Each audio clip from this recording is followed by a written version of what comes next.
Welcome বন্ধুরা, everyday এলিগেন্সের সকল দর্শক বন্ধুদের জানাই আন্তরিক শুভেচ্ছা। আশা করি সকলে খুব ভালো আছেন। আমাদের আজকের রেসিপি হলো ক্ষীরের পাটিসাপটা।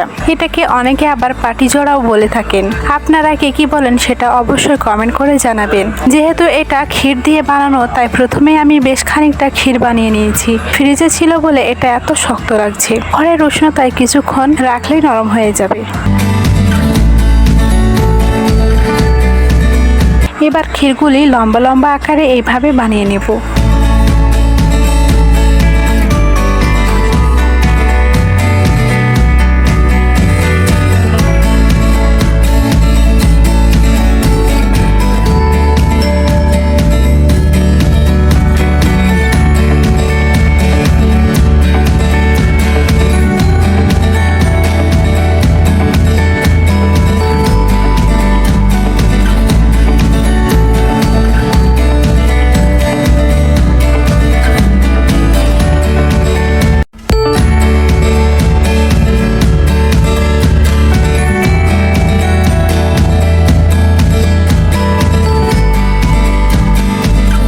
এদিকে একটা পাত্রে কিছুটা গমের আটা নিয়ে নিচ্ছি।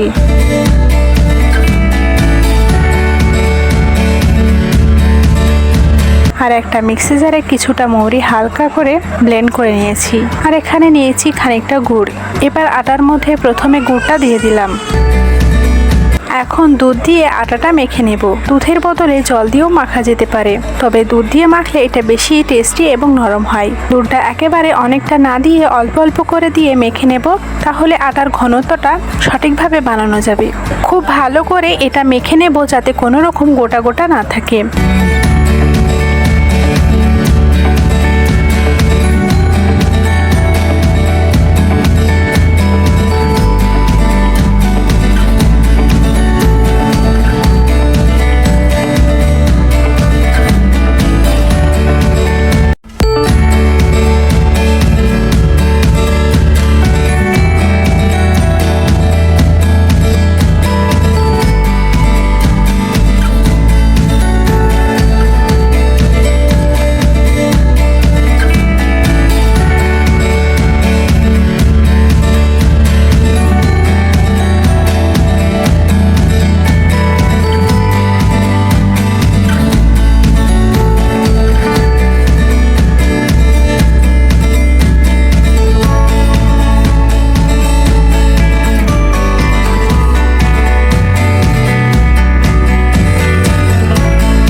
এবার এতে দিয়ে দিচ্ছি একটু চিনি।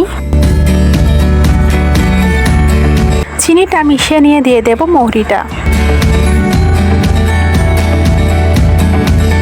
আবারও মিশিয়ে নিয়ে একটু মেখে নিচ্ছি।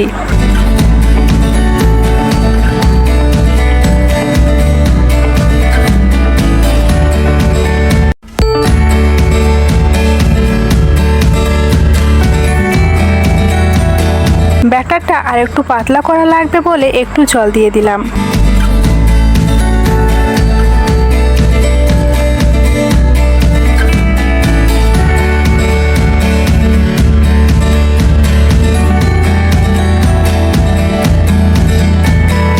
এই দেখুন, এবার ঘনত্বটা ঠিক আছে।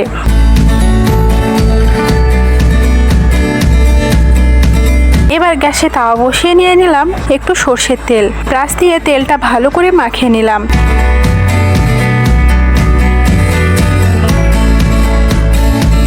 তেলটা ভালোভাবে গরম হলে ব্যাটারটা দিয়ে যতটা সম্ভব পাতলা করে ছড়িয়ে নেব।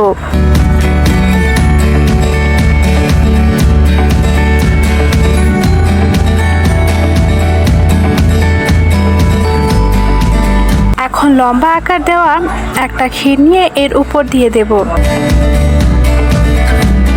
এক পিঠ ভাজা হয়ে গেলে এবার এটা এক পাশ থেকে তুলে ক্ষীরটাকে জড়িয়ে সেট করে নেব।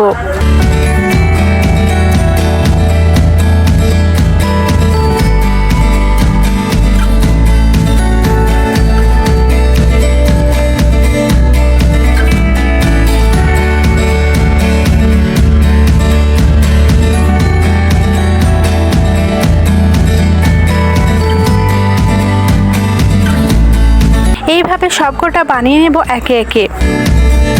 তাহলে হলেই তৈরি হয়ে যাবে ক্ষীরের পাটিসাপটা। এটা খেতে খুব টেস্টি হয়।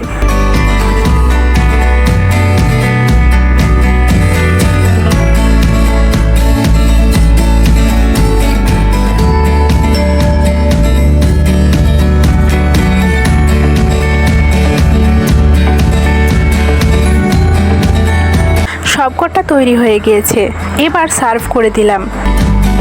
রেসিপিটা কেমন লাগলো অবশ্যই জানাবেন। ভালো লাগলে একটা লাইক দেবেন। তাহলে আজ এখানেই বিদায় নিচ্ছি, আবারও ফিরে আসবো নতুন একটা ভিডিও নিয়ে। সবাই ভালো থাকুন, সুস্থ থাকুন, ধন্যবাদ।